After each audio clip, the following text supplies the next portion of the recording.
High friends, actress Shalini Pandey ஷாக்கிங்கான விஷயத்தை வந்து ஷேர் பண்ணியிருக்காங்க. ட்ரெஸ் சேஞ்ச் பண்ணும்போது டேரக்டர் மிஸ்பிஹேவ் பண்ணதை பற்றி சொல்லியிருக்காங்க. இந்த வீடியோ பார்க்குற சில பேருக்கு இந்த விஷயம் ஆல்ரெடி தெரிஞ்சிருக்கலாம். இவங்களுக்கு நடந்த அந்த இன்சிடென்ட் பற்றி இந்த வீடியோவில் நம்ம டீட்டெயிலாக தெரிஞ்சிருப்பீங்க.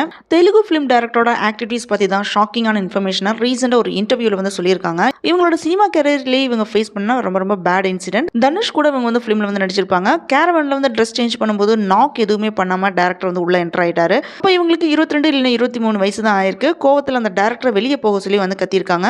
இந்த இன்சிடென்ட்க்கு அப்புறம் தான் ஃபிலிம் இண்டஸ்ட்ரியில எப்படி வந்து நம்மளை வந்து ப்ரொடெக்ட் பண்ணணும் அப்படின்றது புரிஞ்சிருக்காங்க. இவங்களோட கெரியர்ல பார்த்தீங்கன்னா குட் பீப்புள் கூட மட்டும்தான் வந்து ஒர்க் பண்ணியிருக்கேன் அப்படின்னு சொல்ல முடியாது. சில பேர் வந்து ஸ்கேரியாகவும் வந்து இருப்பாங்க. அவங்க கூடயும் வந்து ஒர்க் பண்ணியிருக்காங்க.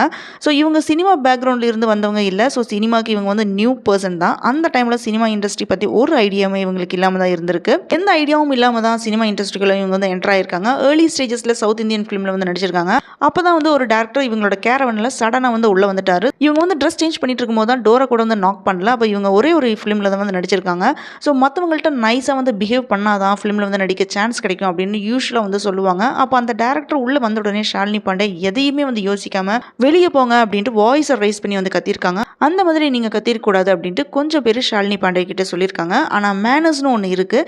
சினிமாவுக்கு புதுசுனா டோரை வந்து நாக் பண்ணாமல் உள்ளே வருவாங்களா என்ன? இவங்க ஃபேஸ் பண்ண விஷயத்தை பற்றி ரொம்ப ஆதங்கமாக அப்படியே ஓப்பனாக வந்து எல்லாமே சொல்லியிருக்காங்க. இவங்க சொல்கிறதும் கரெக்டு, இவங்க பண்ணனதும் கரெக்டு தான் சொல்லணும். சினிமா சான்ஸுக்காக என்ன வேணும்னாலும் பண்ணலாம் அப்படின்னு சொன்னால் என்ன அர்த்தம்? கொஞ்சம் பேர் வந்து இந்த மாதிரி சொல்கிறனால தான் இந்த ஃபிலிம் இண்டஸ்ட்ரி வந்து காரி துப்புற ஸ்டேஜுக்கு கொண்டு போய் விட்டுறாங்க. எவ்வளோ பெயினோட இவங்க ஃபேஸ் பண்ண எக்ஸ்பீரியன்ஸ் வந்து ஓப்பனாக வந்து ஷேர் பண்ணியிருப்பாங்க இன்டர்வியூவில்.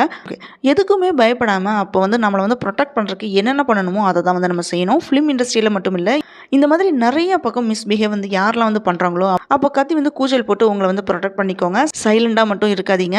Thanks for joining with me. இந்த வீடியோ உங்களுக்கு பிடிச்சிருக்கும் நம்புறேன். இந்த வீடியோக்கு லைக் பண்ணுங்கள், ஷேர் பண்ணுங்கள், சப்ஸ்கிரைப் பண்ணுங்கள். Have a great day.